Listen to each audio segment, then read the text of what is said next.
दोस्तों, आज की कहानी है भाभी जी आप मेरे और मेरे भैया के बीच रिश्ते को क्यों बिगाड़ रही हो।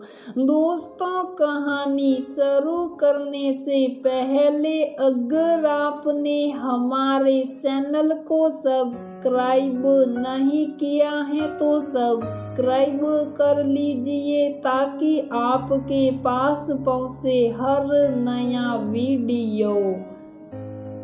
ये रेंगती सड़कें मेरे शहर की, उनके किनारे यथावत खड़े ये गुलमोहर के पेड़, वो भागते बच्चे, वो साए की टपरी, वो खिलखिलाती खिड़की से झांकती औरतें, छतों पर लहराते और सूखते कपड़े। गाड़ी में बैठी रीवा अपने शहर को अपलक निहार रही थी। बचपन में इन्हीं सड़कों पर भैया का हाथ थामे मस्ती करती स्कूल के लिए जाती। गुलमोहर के पेड़ पर लगे फूलों को देख मसल उठती तो भैया लकड़ी के डंडे से उछल उछल उन्हें तोड़ने की कोशिश करते और जब पापा जी रास्ते में मिल जाते तो हाथों पर अठन्नी धर देती। वो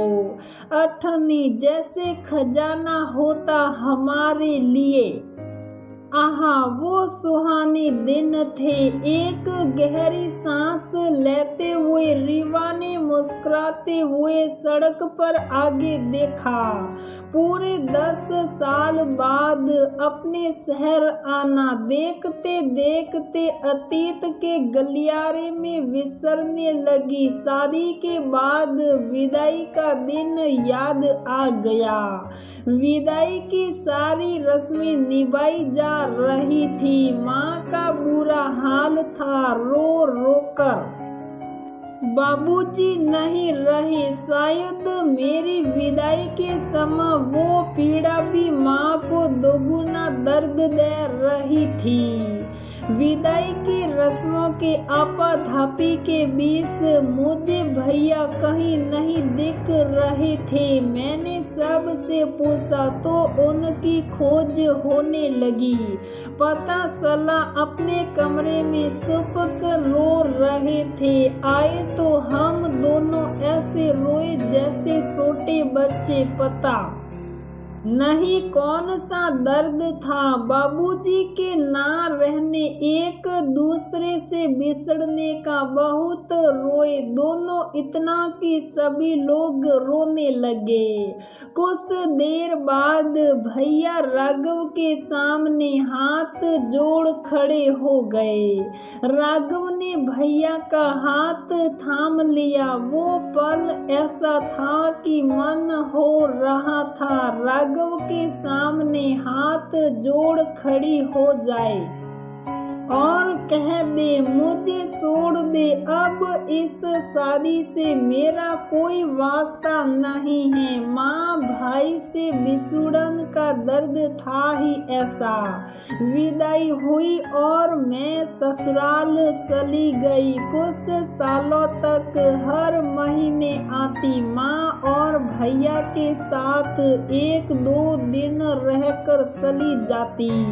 वो खूबसूरत समय था। घर आती तो माँ के रसोई से कितने सारे पकवानों के सुगंध से पूरा घर महक उठता। घर के दामाद के आव भगत के लिए भैया कोई कोर कसर नहीं छोड़ते।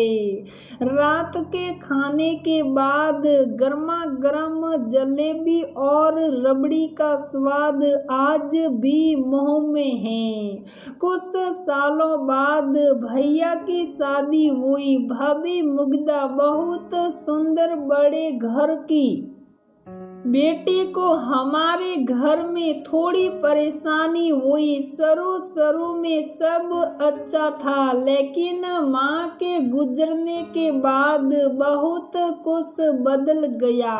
भैया का प्यार, दुलार, चिंता अब औपचारिकता में बदल गई। महीने साल में, और साल 1, 2 साल, और फिर 10 साल में बदल गए। हम दोनों भाई बहनों को शायद पता नहीं चला, फोन पर बातें हो जाती, वो भी औपचारिकता मात्र ही। 1-2 बार भाई भाभी मेरे घर आए, लेकिन कुछ घंटों के लिए। दोनों जो एक माँ के गर्भ से जन्मे, आज कई सालों से मिले नहीं। पिछले हफ्ते मुझे पता चला भैया बहुत बीमार हैं।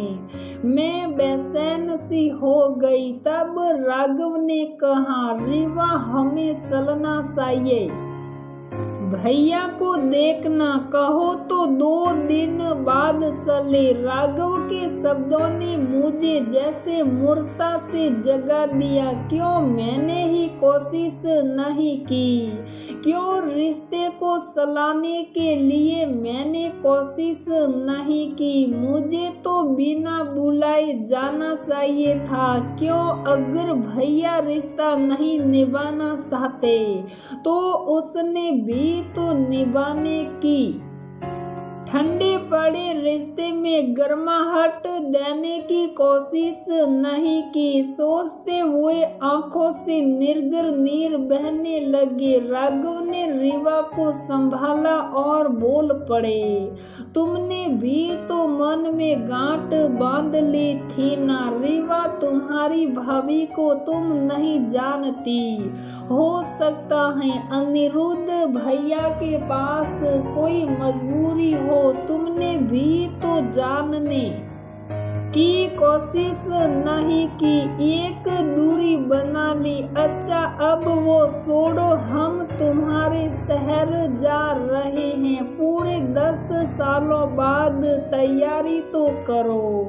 रीवा मुस्कुरा उठी। तैयारी करते समय मन में ऐसा उत्साह था जैसे ससुराल से पहली बार अपने मायके जा रही थी। मन हो रहा था बस एक कदम बढ़ाए और भैया के पास पहुंच जाए। उसके बाद ये सफर मायके के लिए मेरा सफर। रीवा गाड़ी से उतरो, तुम्हारा मायका आ गया। राघव की आवाज रीवा की तंद्रा टूटी। सामने अपना घर देख भावुक हो उठी। कदम उठ ही नहीं रहा था, जैसे मनो टन पत्थर बांध दिए हो किसी ने।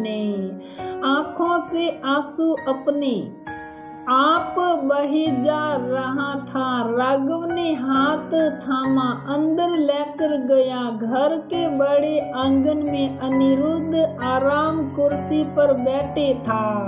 आंखें मूंदी थी, चेहरा पीला पड़ा। आहा, भैया कितने कमजोर लग रहे हैं, कहते हुए उनके पैरों पर गिर गई। भैया भैया कहते हुए एक छोटी बच्ची की तरह रो पड़ी। अनिरुद्ध ने आंखें खोली। बहन को देख आश्चर्य से भर उठे, जैसे कोई सपना देख रहे हो। बहन को इतने सालों बाद अपने सामने अपने घर के आंगन में देख भावुक हो उठे। आंखों में आंसू लेकर बोल पड़े, मेरी गुड़िया कितनी देर कर दी देखना।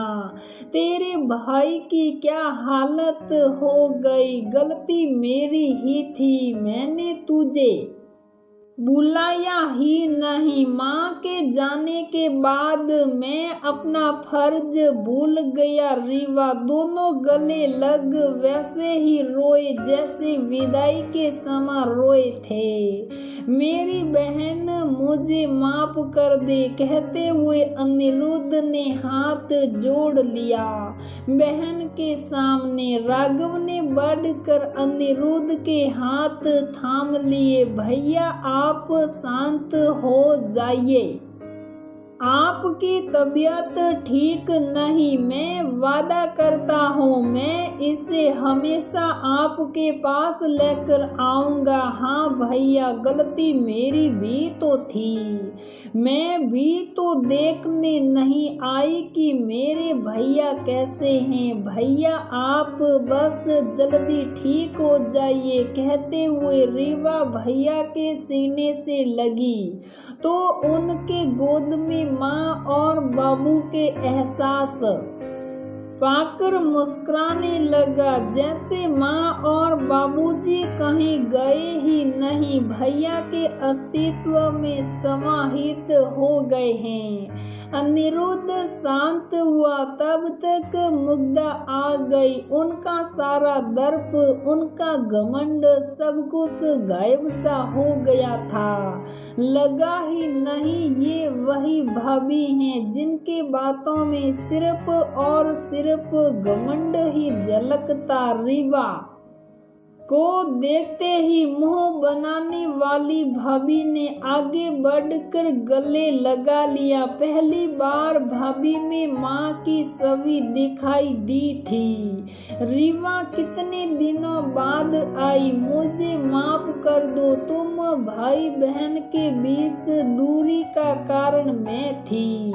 आज समझ आ रहा है जब उन लोगों ने साथ छोड़ दिया जिनके लिए मैं क्या क्या नहीं किया। रीवा आज मुझे तुम्हारी जरूरत है, तुम्हारे भैया बहुत बीमार हैं कहते हुए मुग्धा बिलक पड़ी। भाभी आप सारी चिंता छोड़ दीजिए, अब मैं आ गई, देखिएगा वो कैसे ठीक होते हैं। आप नहीं जानती वो अकेले मुझसे ही डरते हैं, मैं उनकी माँ से कम हूँ क्या कहते हुए भैया के गले लग गई। सभी खिला पड़े। बीमार अनिरुद्ध के आंखों में चमक देख मुग्धा हैरान थी। कितना कुछ करती थी लेकिन हमेशा उदास से रहने वाले अनिरुद्ध की आंखें तक मुस्कुरा रही थी। होता भी क्यों नहीं, माँ के गर्भ का रिश्ता जो था, लोग दुनिया में आकर रिश्ता जोड़ते हैं। भाई बहन तो माँ के गर्भ से रिश्ता जोड़ आते हैं। तो दोस्तों हमारी ये कहानी यहीं पर समाप्त होती है। अगर आपको हमारी ये कहानी पसंद आती है तो प्लीज वीडियो को लाइक करें, शेयर करें और हमारे चैनल को सब्सक्राइब जरूर करें।